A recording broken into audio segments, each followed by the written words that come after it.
And it is the loyalty system and the institution that produced loyalty system that holds the people together. While in the West Indies in South America, they bought in large lots and kept them together because they thought they could exploit them better that way. They were right. But the one thing they forgot is that they could revolt better that way. And so the nature of revolt in the Caribbean and in the Western and in South America was distinctly different. And besides, an island is a capsule. You're pent up there on this island.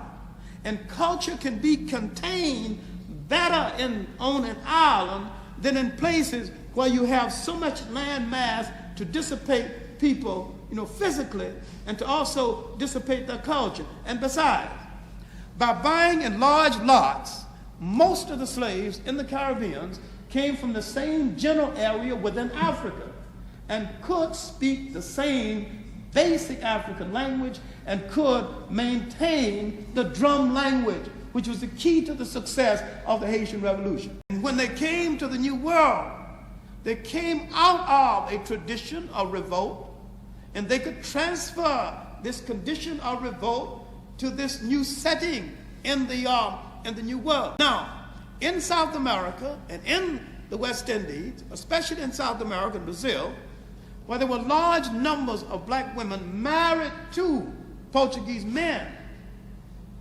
but these women maintained their loyalty to the people in the field.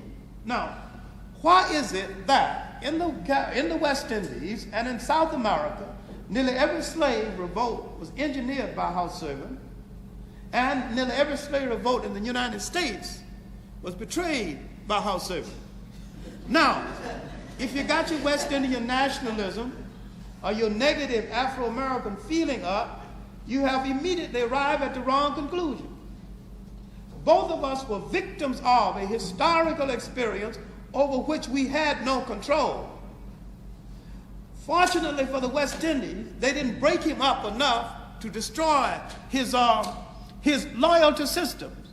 Now, there are exceptions. There are numbers of revolts in the West Indies betrayed by house servants, but generally, the house servant was the motivator of the revolt. One of the classical cases was the revolt in the Danish West Indies, finally led by a black woman who called herself Queen Mary.